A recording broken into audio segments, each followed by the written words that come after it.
Hi everyone, Kelly here, and in this video I would like to talk about the books that I read in October and November. As you can tell, I'm a little behind about doing my wrap-ups, and this video is, we'll go back in time because I did record my wrap-up of October through December in the middle of December, thinking that with the holidays I wouldn't read anymore, but then I ended up finishing more books. So I decided I'm going to split up those videos, and I just hadn't gotten around to it in the month of January. So now we will go back in time and you will see the books that I read in October and November. So let's start in October. We'll just go in order of how I read things. I liked a lot of things. I think I only have a few 3 stars, but for the most part, I had a lot of 4 stars, pretty solid reads, enjoyed a lot of stuff. We are starting off first with a disappointment though. I read Other Birds by Sarah Addison Allen. I have read everything that Sarah Addison Allen has ever written, and she used to be considered one of my favorite authors towards the beginning of her career. The first several books she wrote I loved, and then I just have not enjoyed probably her last 2 to 3 books. So this one, she hadn't written a book for a long time, so when this one came out I was excited, but I just didn't love it. I gave it 3 stars. It wasn't bad. I still enjoy her writing and her characters, but I just didn't love this one. This is about a woman who, what's her name? Zoe. She moves to this island. I think she's fresh out of high school or out of college? I think she's going to be going to college. So I think she's very young adult, first time on her own. She's going off on her own because she was living with her dad and her stepmom. I don't think her and her stepmom were getting along. So she went to live in this apartment that her mother, who had died, had given to her as an inheritance. And so she just was like, I'm gonna go live on this island in my mom's apartment. Maybe it'll make me feel closer to my mom, who she didn't know very well. And she just kind of becomes friends, kind of found family with the other people that live in this little apartment thing. I think there's only about 5 people that live there. It's a pretty small little complex. And so it's really a found family relational type story. There is a tiny bit of romance, but not much, which is probably part of the reason I didn't love it as much, because a lot of her other books were mostly more romance focused. And this one was more coming of age, found family. Nothing wrong with it per se, but I didn't find it very compelling. I found it a little boring. There was little bits of magical elements that were involved with the birds. There's some birds that are kind of magical in there, and she has a companion that's a bird that's invisible. So there's a little bit of magical elements, a little bit of romance, mostly found family. 3 stars. Not loving it compared to some of the other ones I like from Sarah Addison Allen.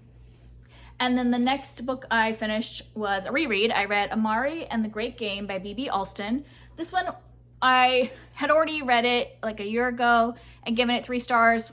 It was 3 stars again. I loved the first book in this series. It was a 5-star read, and this one I just felt was too drawn out and not as focused on the game. So if you haven't read Amari, the concept of the story is Amari finds out that monsters, kind of things we would call monsters or magical creatures, are real, and so she joins this organization that works with witches and yetis and all kinds of things, that keeps them secret from regular people. And so a lot of stuff happens in that first book. This is a continuation, but there's a big great game that is kind of big stakes that she needs to win. But the problem is the game doesn't really start until over halfway through this book. I think I paid attention this time, and I think it was 50% or at least 45% before we actually got the game starting. So it just stretched on a little too much. The game was not as much of a focus, seeing as that was the title of the book. I expected it to be more of a game aspect. So yeah, I still enjoy the characters. I am interested in where the story's going, and I'm hoping this is more of a bridge book and that the next book will be better. I had reread this in preparation to read the 3rd book, but since I once again was disappointed by this one, I didn't pick up the 3rd one right away. Hopefully I will soon, so I don't forget it again. And continue on in the series, which I do want to do, because I know that I think he's extending this to more of a 5-book series instead of a trilogy. So I do want to pick up the next book. And then I started my read of kind of October-y types of books. So next I read Haunt Sweet Home by Sarah Pinsker. And this started my 4-star reads off. I was enjoying my October kind of books, the little spooky. This one is about a woman who's kind of like lost in life. She doesn't know what she wants to do, and she goes to work for her cousin who runs this kind of like reality television ghost story haunted house type of thing. Like he's renovating houses and they all are like haunted and all that. And so she's behind the scenes. She's the one that's kind of like making the ghost stuff happen. But then there's some like, you're like, is there really a ghost or is it all fake? You know, like, so there's a little bit of that. This is a novella, so it's pretty short, so I don't want to say anything else. And this one, I wouldn't call this super like scary. So if you're going into it for like a scary book, I wouldn't call this very scary. It's more of a coming of age, like her discovering what she wants to be, like who she wants to be in life. I think she's in her 20s, and she just kind of doesn't really know what kind of career path she wants to follow or what she wants to do with her life. And I think this whole like ghost haunted house thing kind of helps her find out more about her own self. So it is more of a character study than a really like a spooky. There's a little bit of creepy stuff, so I liked it for the season, but I wouldn't recommend it if you're looking specifically for a haunted house book. But I found it entertaining, 4 stars. Then I picked up The Lighthouse Witches by C.J. Cook. And this one was about, sorry, it's a couple months since I read these, but this was about a family who the mother is having some trouble, like since her husband had died. So she's an artist, so she goes to this lighthouse where this man has hired her to paint a mural in the lighthouse. She brings her kids along. I think she has 3 kids, and it's a dual timeline. So there's the time when she's there doing the mural, and then we have current time. We're following one of the daughters because something had happened when they were at this lighthouse. Kids have gone missing and stuff like that. So something is going to happen with her and her family in this past timeline. And then we're following one of the sisters in the current timeline, trying to figure out what had happened during that summer. And I liked the dual timeline.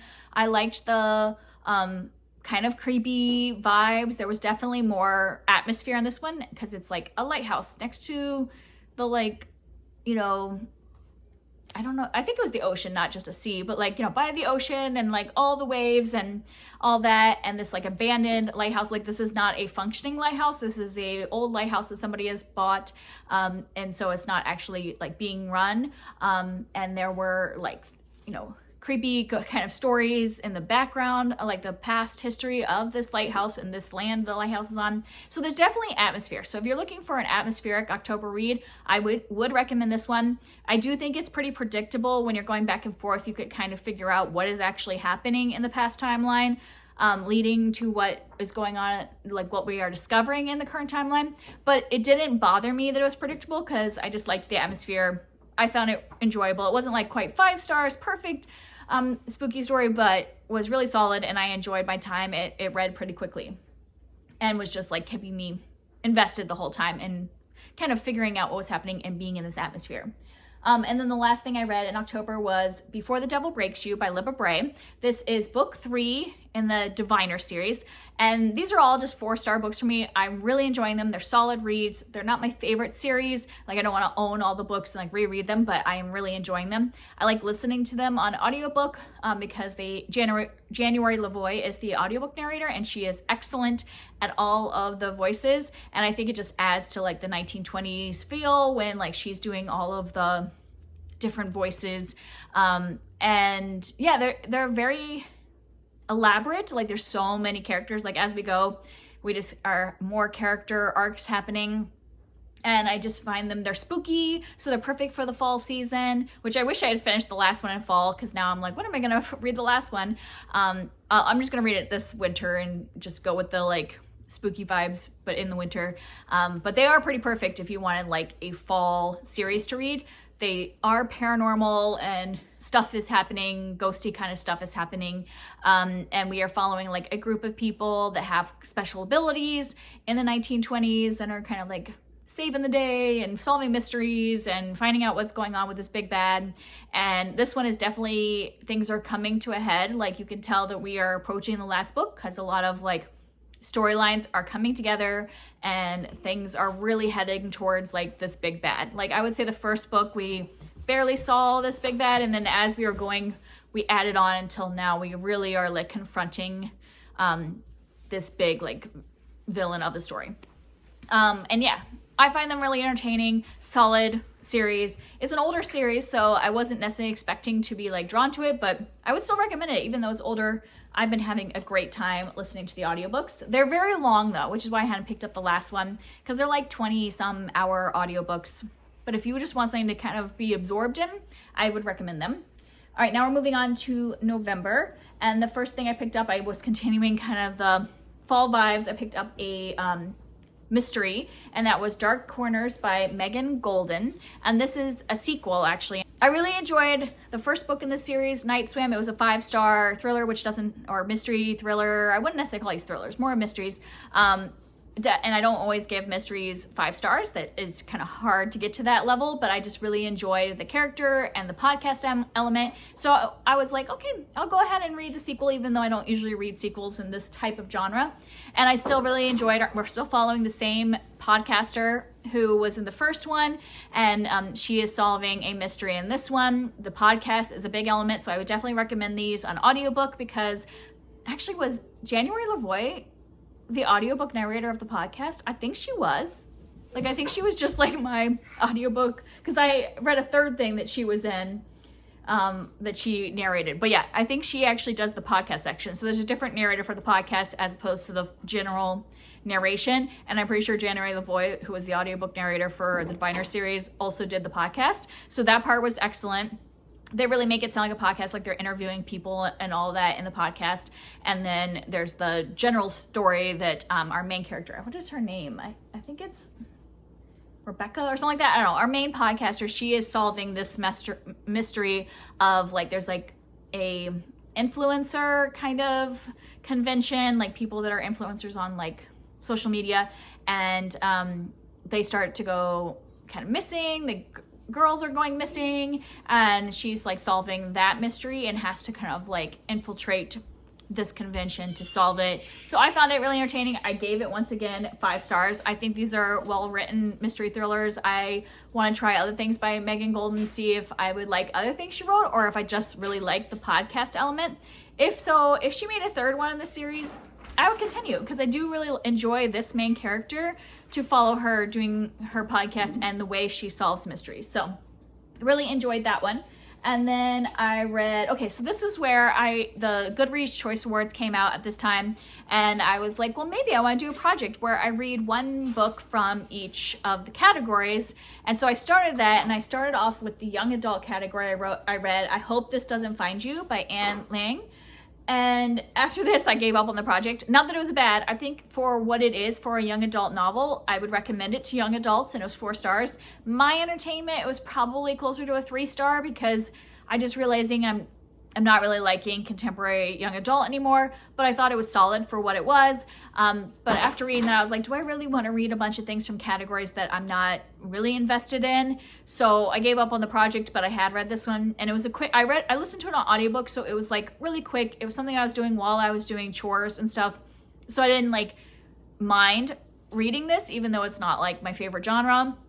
And it was like I said, solid for what it is. It's about this girl who's kind of like the perfect, like type A personality, like wants to have everything perfect, wants to like get perfect grades in high school to set herself up for her like college career and everything, because she wants to support her family. Like her mom's kind of struggling since I can't remember if their dad left. I think their dad left, didn't die, if I remember. So like her mom's kind of struggling with a bakery they own, and the brother doesn't seem to be like, he's in college and doesn't seem to be really invested in helping the family, at least from what we hear at the beginning. And so she thinks, I'm the one that needs to help my family. So she's trying her best to do well in high school so that she can set herself up to help her family in the future. And so everything has to be perfect, and she has to pretend to be perfect to everyone. She can't even like seem upset about anything. She just has to come off across as this like perfect person. And so when she's upset, she writes emails that she doesn't send, that just sit in her draft box. And then one day all of her drafts get sent out, which I think is, the concept isn't my favorite, because if you were going to do that, like if you were going to do an online journal, would you really put people's actual email addresses in the send and just put it in drafts? Because what if you accidentally sent one? Like, to me, it doesn't make sense. I could see just writing the email, but not actually putting the person in the to section and using it as like a diary, but I don't get actually putting people's addresses in there. But anyways, they all get sent. All her drafts get sent. And so all these people are now upset at her because all of her like times that she was angry at somebody, she wrote an email to them and now they have it. And the majority of them went to this boy that's kind of like her big competitor at school. And so they end up having kind of like a forced proximity thing because like the school's like, you need to make up for the fact that you were like so mean to him. We have to see that you guys are getting along and all this stuff. And I don't know, it's kind of a weird scenario where they're kind of forced to do some stuff for the school together in order to kind of repair the whole incident with the emails. Yeah, so it's like a cute little young adult romance. I did like the main character and her arc and realizing she doesn't have to be perfect and all that, you know. It was good. I would recommend it to teenagers. It just wasn't necessarily my favorite, and it made me give up on that whole project and realizing I don't want to read from genres that I'm not interested in. I'm already having a hard time reading a lot, so I want to stick with things I really enjoy. So then I moved to something that I was really excited for like the fall season, and that was Grave Books by J.A. White. And this one is a sequel to Night Books. And I once again really enjoyed this one. I think I had given Night Books 5 stars and this one got 4 stars, but still a solid series. I really think that these are unique and fun. So the first one was very much a, you know, Scheherazade kind of thing where the first one, he is trapped by this witch and he has to write her stories every night, like spooky stories every night, to keep her interested so that she'll keep him alive. And so the second one, I don't really want to go into details of what happens, but it's similar concept where he still has to write stories for this, you know, entity that is keeping him hostage. It's in a different way. Like it's not the same way as the first book, but it is the same. It's pretty much the same kind of plot line. But I didn't mind that it was almost a repeat of the first one because I love the spooky stories within. Like that you actually get the spooky stories inside that he writes, that this boy writes, and I just find them really entertaining. I think they are actually creepy. They're still like middle school kid appropriate, but they are creepy, and it reminded me of like when I was a kid reading like, you know, spooky stories, Tell in the Dark or whatever those series were. It reminded me of that, and I really enjoy that concept. So I don't know that I would read a third book in this series because I was like, oh, if this is going to be the same thing again, I don't necessarily need a third one. But I really enjoy these 2 books in this series. I think that the story writing is really good. I would read other things by J.A. White because I think he has a skill of writing creepy books, especially if he wrote a short story collection. I would definitely read that. So that was fun. That was 4 stars. And then I was trying to finish up some things that I had started. So I picked up Africa Risen, which is a short story collection of speculative fiction written by people of African descent. And it is a big collection. I can't remember how many stories in there. There's a lot of stories in here. Oh, I think it says in the front, 32 original stories. And I had started this in January of 2024. And so I was like, I'm finishing this before the end of the year. And the reason I had kind of put it down for a long time is that I wasn't like loving it. There were some stories that I liked, and I actually marked all the stories that were like 4 or 5 star stories. So as you could tell, it wasn't a ton. I also wrote them down in the authors so that I could go back and look up these specific authors. One of them is Tananarive Due, and I know that she writes full-length fiction, so now I want to check out some of her full books. But yeah, there were some of these just didn't really work for me, and as a whole collection, it didn't really work for me. I think I'm just not someone who likes these kind of short story collections where they're all different authors. I prefer a short story collection that's all written by one author so I can see kind of how their style develops from story to story, how they're connected. When it's all different authors, it feels a little too jarring for me to move from like one kind of type of writing to a totally different type of writing. So I don't think it's the fault of this book. I think it's more that I know that, and I should have listened to myself more, that I love things that are like a collection just written by one person. I've loved a lot of short story collections by one author, but I don't think I've ever loved a collection of short stories by multiple authors. So I ended up giving this 3 stars. I did find some authors that I would like to check out.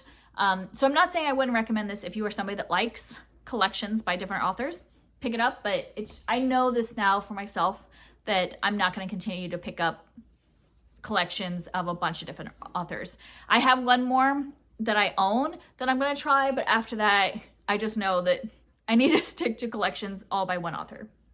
All right, and then next, the last thing I read in November was The Door by the Staircase by Catherine Marsh, and this is a middle grade.